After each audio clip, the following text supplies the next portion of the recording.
second chapter again, policy conditions part 2. Okay, তো grace period হচ্ছে policy চলার পরে 31 ডেজের গ্রেস পিরিয়ড, মানে যে ডিউ ডেট থেকে নেক্সট 31 ডেজের মধ্যে যদি প্রিমিয়াম নাও মানে জমা পড়ে তাহলেও পলিসিটা ইনফোর্স থাকে এবং পলিসি হোল্ডার মারা গেলে ডেথ ক্লেম পাবে। 31st ডে থেকে কিন্তু ওটা বন্ধ হয়ে যায়। Okay, lapse and reinstatement revival. Policy lapse করে গেল, কোনো কারণে চালাতে পারেনি, সে পলিসিটাকে রিভাইভ করা সম্ভব, মানে আবার থেকে চালু করা সম্ভব কিছু ব্যালেন্স প্রিমিয়াম আর ইন্টারেস্ট দিয়ে। কোথাও কোথাও মেডিকেল টেস্টও করাতে হয়। যদি মনে করে কোম্পানি যে আমার রিস্ক বাড়ছে না এই লোকটাকে করিয়ে, তবেই সে ওটাকে রিভাইভ করাবে। ঠিক আছে, creation of the policyholder must pay such amount of premium with interest. Okay, এটা বললাম। Revival application, satisfactory evidence of continued instability, মানে চাকরি বাকরি সব আছে, দরকার হলে ইনকাম প্রুফও চাইতে পারে।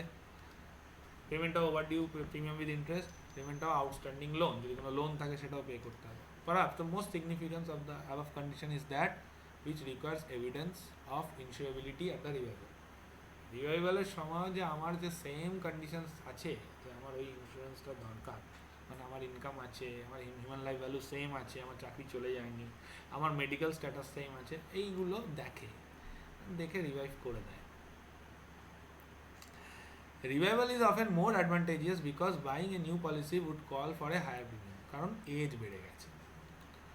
Policy revival measures, ordinary revival মানে জাস্ট এমনি রিভাইভ করা, মানে নর্মাল প্রসেসে। স্পেশাল রিভাইভাল কিছু কিছু ক্ষেত্রে লোন কাম রিভাইভাল হয়, হ্যাঁ, বা রিভাইভাল ইন পার্টস, একবারে পুরো টাকাটা দিতে পারছে না, 3-4টে ইনস্টলমেন্টসে রিভাইভাল হতে পারে, এগুলো স্পেশাল কেসেস। এই যে loan cum revival.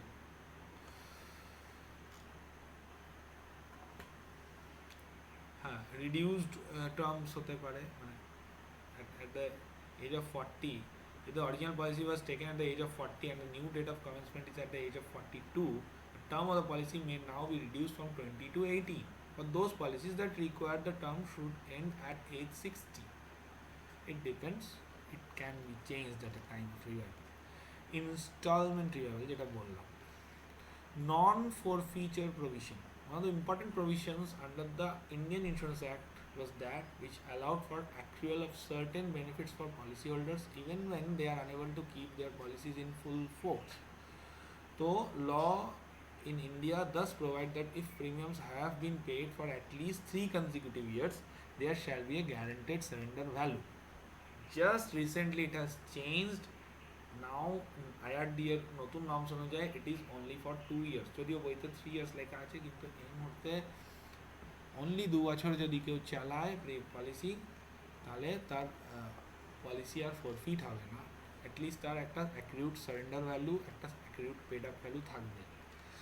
Policy loans, life insurance policies the accumulate এই ক্যাশ ভ্যালু, এর ওপরে 90% of the surrender value loan পেতে পারে। সারেন্ডার ভ্যালু আর পেড আপ ভ্যালু ক্যালকুলেশন আমরা দেখবো। পলিসি লোন, কমার্শিয়াল লোন কি ডিফারেন্স আছে? পলিসি লোনের ক্ষেত্রে খালি পলিসি বন্ড জমা রাখতে হয়, আর কমার্শিয়াল লোনের ক্ষেত্রে কিন্তু ইনকাম প্রুফের উপর বেস করে দেয়, অনেক সময় মর্টগেজ রাখে প্রপার্টিজ, বাট পলিসি লোনের ক্ষেত্রে অনলি পলিসি বন্ডের উপরে দেওয়া হয় এবং কোনো অ্যাসেস লায়াবিলিটি থাকে না, কারণ 90% অফ সারেন্ডার ভ্যালু দেওয়া হয়। সুতরাং কোনো কারণে যদি রিপে নাও করতে পারে, জাস্ট পলিসিটা ল্যাপস হবে, বাট আর কোনো প্রবলেম নেই। এই যে Arjun bought a life insurance policy wherein the total death claim payable under the policy was 2.5 lakhs. Arjun's total outstanding loan and interest under the policy amounts to be 1.5 lakhs. Hence, in the event of Arjun's death, the nominee will be eligible to get 1 lakh. Loan adjust করার পরেও nominee টাকা পাবে। ওকে, যদি premium ঠিকঠাক দেওয়া থাকে তাহলে ম্যাচুরিটির সাথেও পলিসি লোন অ্যাডজাস্ট করা যেতে পারে principal. Special policy provisions and endorsements. Nomination is a special provision, যেটা it's not a legal thing, মানে নমিনেশন উইলের ওপরে হয় না, যদি কেউ উইল করে গিয়ে থাকে নমিনি তখন ইনভ্যালিড হয়ে যায়। বাট যদি কোনো কিছু না করে গিয়ে থাকে তাহলে নমিনি নর্মালি পেয়ে যায়। It is a process of easing the payment, খুব সহজে নমিনি টাকাটা ফেরত পেতে পারে, পেমেন্টটা পেতে পারে। এই যে nomination only gives a nominee the right to receive the policy monies in the event of death of the life assured. A nominee does not have any right to the whole or part of the claim. ম্যাচুরিটিতে নমিনির কোনো হাত নেই। Nominee যদি minor হয় তাহলে সেক্ষেত্রে একটা appointee fix করা হয়। Provisions related to nomination, when can nominations be made? Nomination shall be by endorsement, additional change আসছে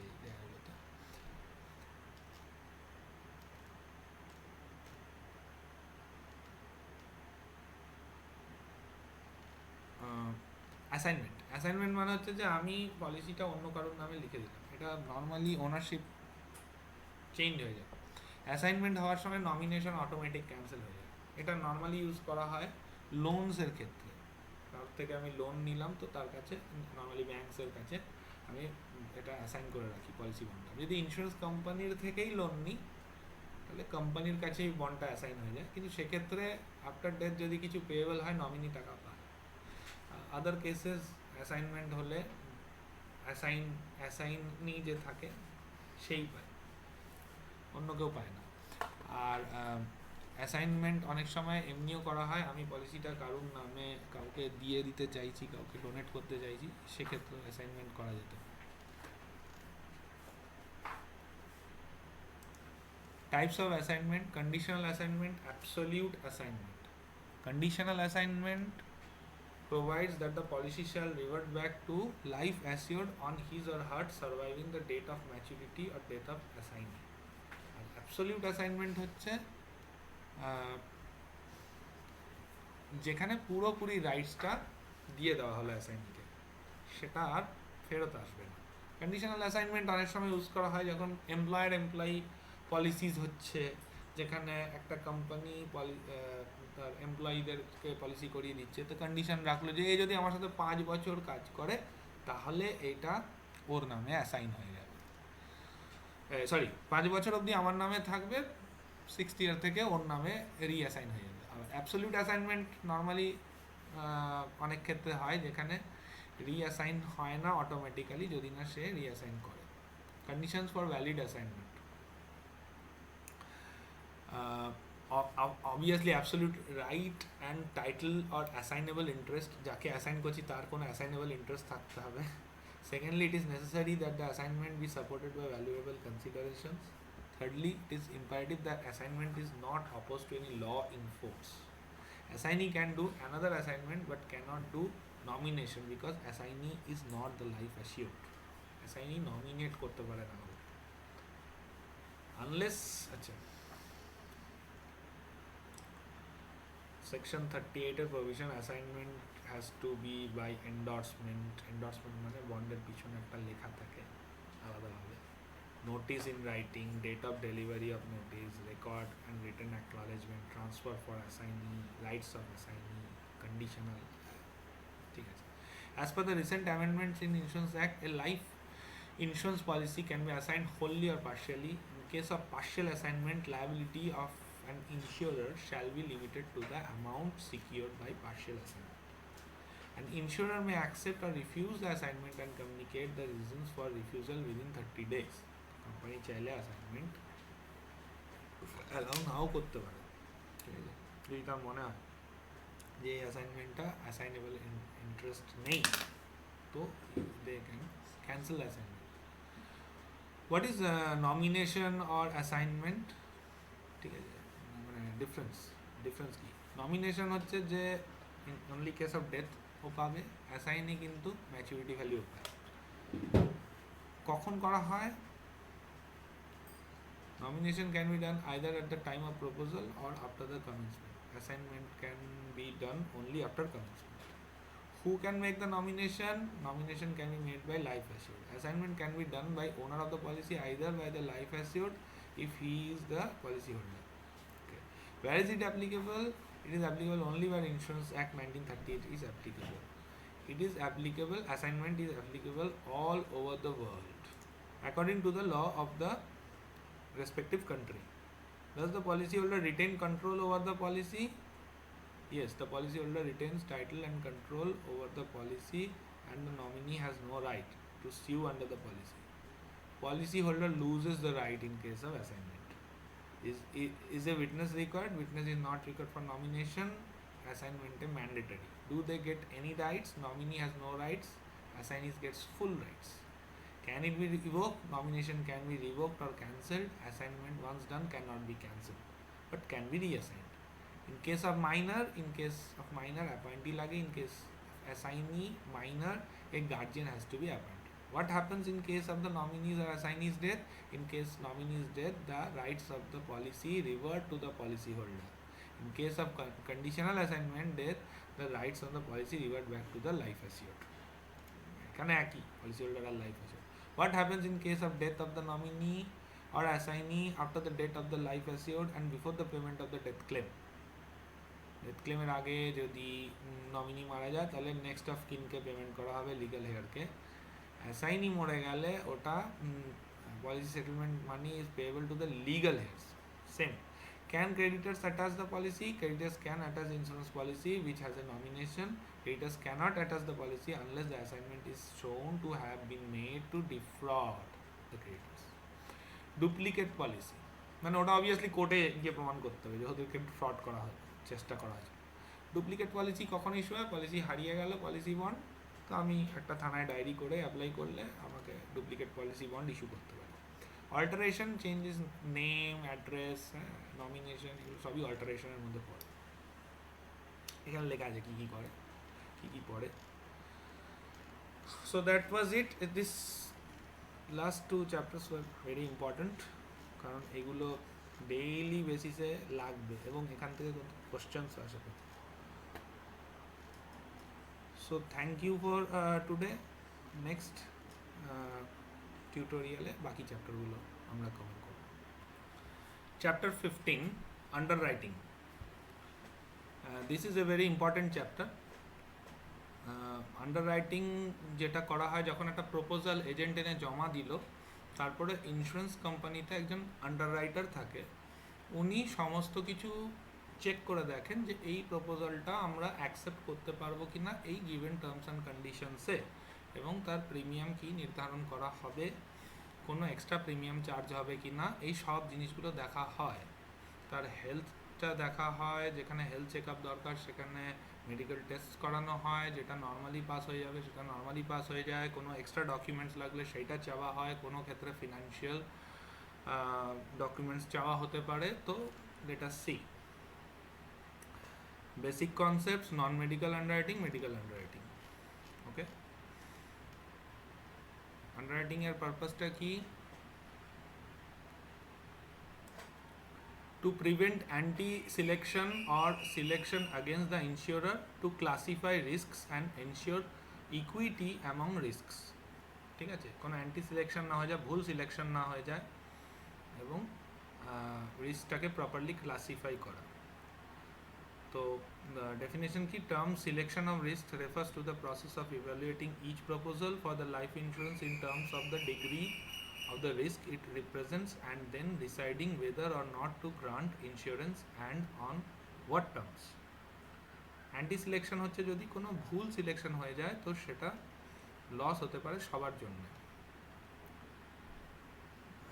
ইফ লাইফ ইন্স্যুরেন্স এক্সাম্পল দিয়েছে, if life insurers were not to be not selective about whom they offered insurance, there is a chance that people with serious ailments like heart problems or cancer who did not expect to live long would seek to buy insurance. এটা আমরা কখনোই allow করি না, কারণ সেক্ষেত্রে বাকিদের loss হতে পারে। Equity among risks, risk should be equally distributed among all the policy holders of that insurance company. তো রিস্ক ক্লাসিফিকেশন করতে হবে, এটাকে ক্যাটাগরাইজ করতে হবে। ওকে, declined lives, substandard lives, preferred risks, standard lives. কিছু ক্ষেত্রে একদম স্ট্যান্ডার্ড লাইফ হয়, কোনো প্রবলেম নেই। প্রেফার্ড রিস্ক, কিছু কিছু ক্ষেত্রে কিছু রিস্ক আছে যেটা আমরা নিই কিছু এক্সট্রা প্রিমিয়াম চার্জ করে। স্ট্যান্ডার্ড লাইফ, সাবস্ট্যান্ডার্ড লাইফ, যেই লাইফটাতে কোনো হেলথ ইস্যুস আছে বা কোনো ইনকাম ইস্যুস আছে সেটা সাবস্ট্যান্ডার্ড ধরি। ডিক্লাইন লাইফ, যেটা আমি করতে পারবো না, এই decline. Selection process at field level, যখন এজেন্ট যাচ্ছে সে প্রথম এজেন্ট ইজ দ্য ফার্স্ট আন্ডাররাইটার, সে দেখে যে সবটা ঠিক আছে কিনা, আর তারপরে একটা আন্ডাররাইটিং ডিপার্টমেন্ট আছে, তারা ফাইনাল আন্ডাররাইটিং করে। Field primary level, underwriting department second level. Field লেভেলে ওই জন্য এজেন্টস একটা কনফিডেন্সিয়াল রিপোর্ট চাওয়া হয় একটাই কারণে, কি এজেন্ট হচ্ছে অ্যাকচুয়ালি জানে এই লোকটাকে চেনে, তার কোনো প্রবলেম আছে কিনা সামনে থেকে সে দেখছে। অফিসে যে আন্ডাররাইটার বসে আছে সে সামনে থেকে পলিসি হোল্ডারকে দেখছে না, সুতরাং agent is the first underwriter, he is the part of the organisation and he has to think that ও সব মানে ওর নিজের বিজনেসের জন্য ও সাবস্ট্যান্ডার্ড লাইফ যেন না নিয়ে আসে। ওকে, যদি নিয়ে আসেও সেটা যেন প্রপারলি মেনশন করে যে এই প্রবলেম আছে।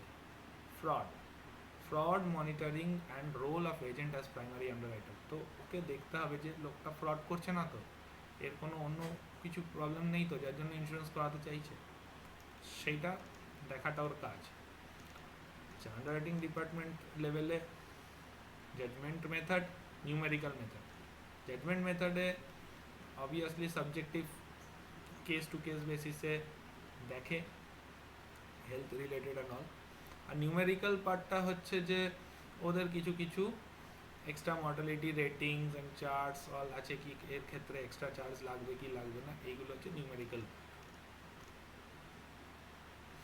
তো অ্যাকসেপ্ট আন্ডাররাইটিং ডিসিশন কী কী হতে পারে? Acceptance at ordinary rates, accepted with extra premium, acceptance with Leyen মানে হচ্ছে যে এই কেসগুলো কিছু কিছু ক্ষেত্রে আমি এইখানে ক্লেমটা দিতে পারবো না। যেমন একজন ফ্লাইট চালায়, তো ফ্লাইট চালাতে গিয়ে যদি কোনো অ্যাক্সিডেন্ট হয় আমি তাকে ক্লেম দেবো না, এটা লিয়েন, এটা ও অ্যাপ্লাই করতে পারে, সব কোম্পানি করবে তা নয়, সব এক এক জায়গায় এক এক রকম হয়। Acceptance with restrictive clause, restrictive কিছু ক্লজ দিতে পারে যে এই পার্টিকুলার ক্লজের ক্ষেত্রে আমি করবো না, বাকিগুলোতে করব। আর ডিক্লাইন অর পোস্টপন, যে তুমি 5 বছর 6 মাস পরে এসো, প্রেগনেন্ট লেডি আছে, যখন নাকি ওর চাইল্ড ডেলিভারি হয়ে গেল, তার 6 মান্থসের মধ্যে সে ইন্স্যুরেন্স পলিসি করতে পারে না। এটা এক একটা কোম্পানির এক এক রকম নিয়ম থাকে, আমি স্পেসিফিক্যালি এটা একটা এলআইসির রুলস বললাম। তো অর্ডিনারি রেটস হচ্ছে যেটা আমাদের রেট প্রিমিয়াম চার্টে আছে সেটাই নেবে। এক্সট্রা কিছু কিছু ক্ষেত্রে সাবস্ট্যান্ডার্ডের জন্য আমরা এক্সট্রা নিই, কিছু অকুপেশনাল হ্যাজার্ডসের জন্য এক্সট্রা নিই। লিয়েন এক্সাম্পল দেওয়া হয়েছে যে it may be imposed in case the life proposed for insurance has suffered and recovered from certain disease like TB. তো লিয়েন বললো কি আমি টিবির ক্ষেত্রে, হ্যাঁ, উইদিন এ গিভেন পিরিয়ড, আগামী 2 বছর আমি হয়তো টিভি কভারটা করবো না।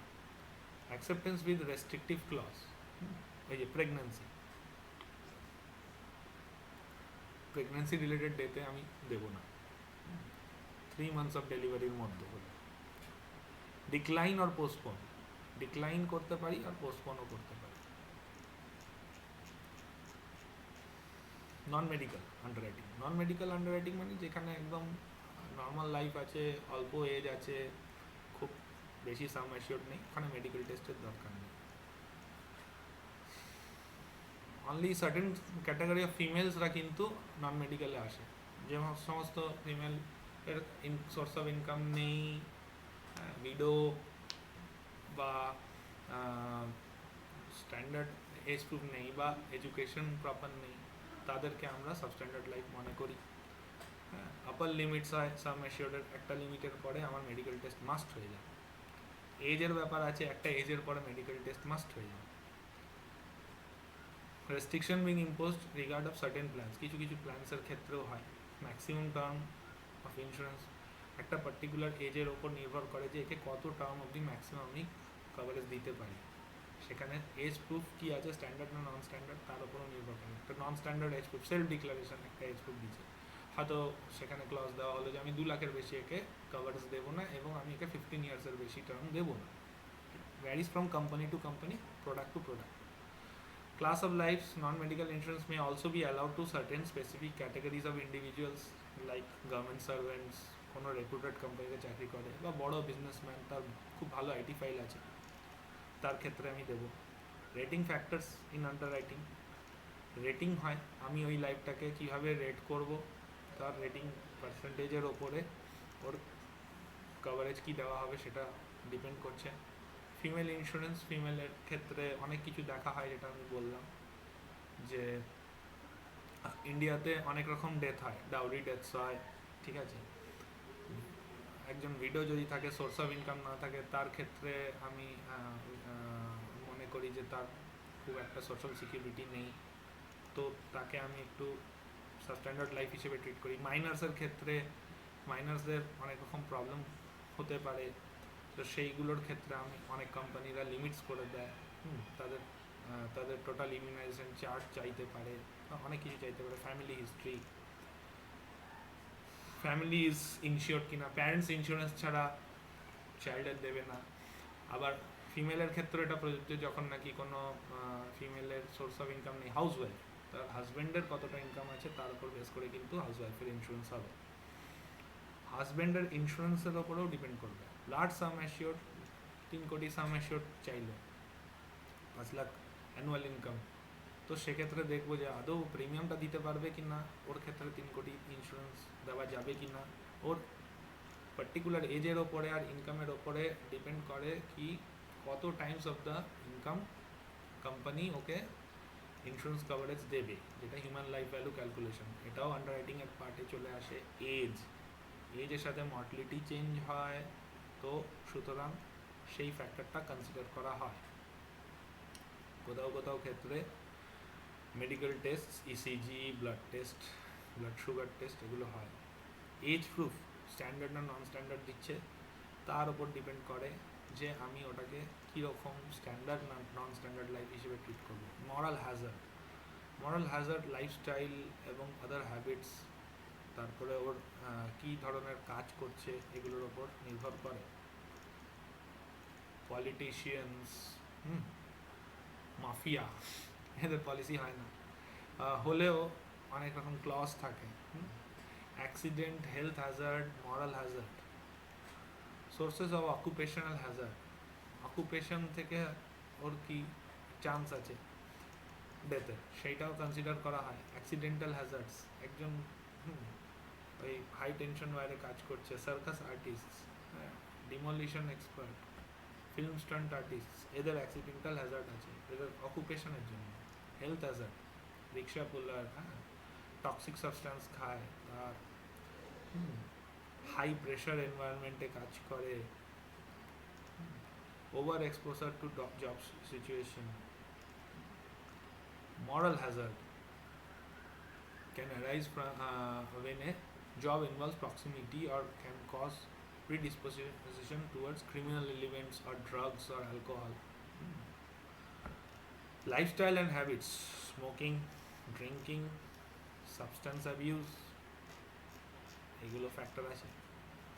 Medical underwriting, medical factors, personal history, family history, personal characteristics, hereditary disease আছে কি না, ফ্যামিলি এনভায়রনমেন্ট, পার্সোনাল হিস্ট্রি, কোনো কেস হয়েছিল কি না, কোনো ট্রিটমেন্ট হয়েছিল কি না, কোনো অ্যাক্সিডেন্ট হয়েছিল কি না, কোনো ফিজিক্যাল ডিসেবিলিটি আছে কি না, ডিসপেয়ারমেন্ট আছে কি না, cardiovascular disease, respiratory, excessive production, elements, impairments, এগুলো সব ফর্মসে লেখার জায়গা আছে, তো সেইগুলো থেকেও আন্ডাররাইটিং ডিসিশনস চেঞ্জ হয়। build, height, weight ratio, important factor, blood pressure, urine, এগুলো আছে। তো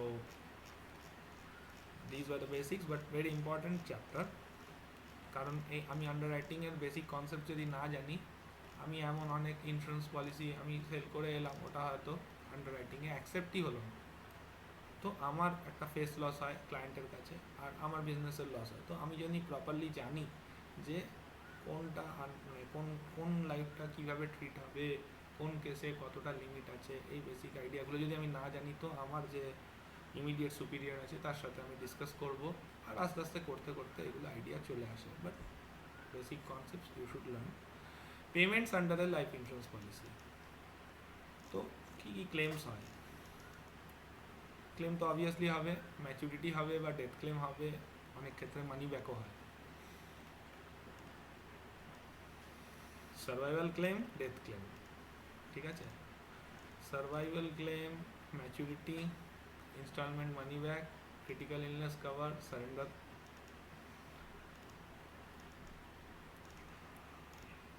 সারেন্ডার মাঝে মাঝে পলিসি চালাতে পারছে না, সারেন্ডার করে দিল, ইমিডিয়েট টাকা দরকার। Surrender policy, rider benefit, rider ওই ক্রিটিক্যাল ইলনেস হয়, প্রিমিয়াম ওয়েভার বেনিফিট হয়, অ্যাক্সিডেন্টাল ডিসেবিলিটি রাইডার থাকে, এই রাইডারগুলো তখন অ্যাক্টিভ হয়ে যায় তো স্পেসিফিক ইভেন্ট যদি অকার করে তাহলে। চাইল্ড পলিসির ক্ষেত্রে প্রিমিয়াম বেনিফিট থাকে, ইন কেস প্রপোজারের ডেথ হয়ে যায় তো পিডব্লিউবি অ্যাক্টিভেট হয়ে যাবে, premium waiver benefit insurance company ওর পলিসি চালাবে। ম্যাচুরিটি ক্লেম, পার্টিসিপেটিং প্ল্যান যেখানে বোনাস আছে, রিটার্ন অফ প্রিমিয়াম, কিছু কিছু প্ল্যান আছে অনলি প্রিমিয়াম ফেরত, unit linked, money back plans.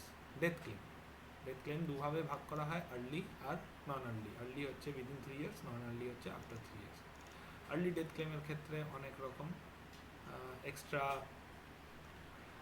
Precautions নেয় কোম্পানিজ, ঠিক আছে? তো এই যে